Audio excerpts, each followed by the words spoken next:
The Torah tells us in this week's Parsha Shofetim that if there is a need to go to the courts for adjudication, you shall approach the Levitical priests or to the judge who is at the time.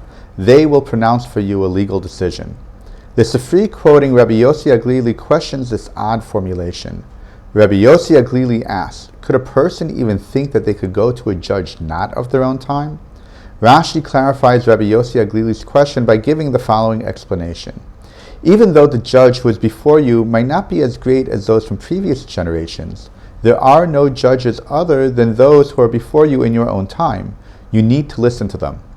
The Gemara in Rosh Hashanah 25b summarizes it by stating that Yiftach in his generation is like Shmuel the prophet in his generation, meaning once a person has been appointed to a leadership position in the community, even if that person is the least distinguished person possible, such as Yiftach was, that person still must be treated with the same type of respect that would be given to a prominent person.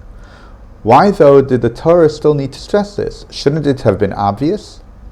People tend to romanticize the past, and Jews are no different. As Jews, we believe that each generation is getting further and further away from the receiving of the Torah at Sinai, and therefore each generation is on a lower spiritual level than the previous, including the Torah scholars and sages.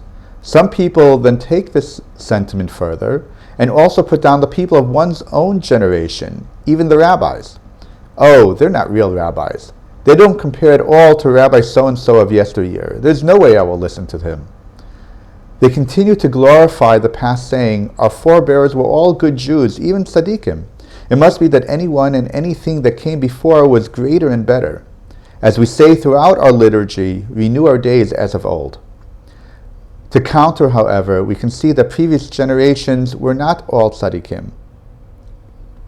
Just look at the questions that come up throughout the Gemara and response to literature.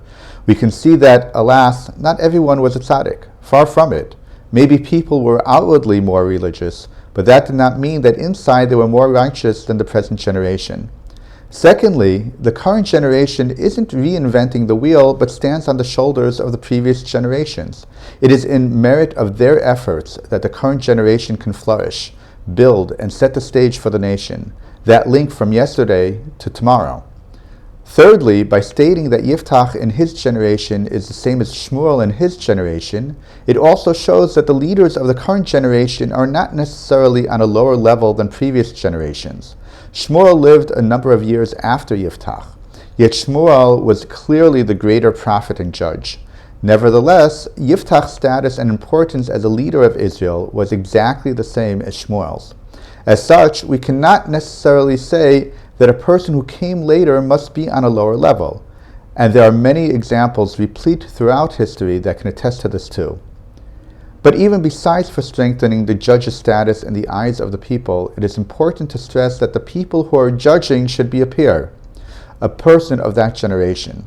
As Rav Soloveitchik quoted in the name of Rav Kook, a person born into a certain generation belongs to that generation and is uniquely suited to that generation.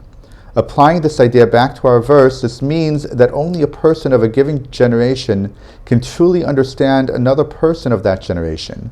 Only a person of that generation who has lived through shared or similar experiences and way of life can truly understand what is the other person's underlying thinking and motivation, and can relate to them.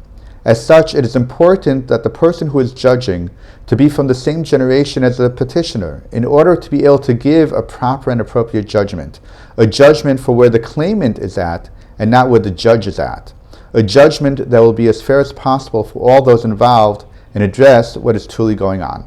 Shabbat Shalom.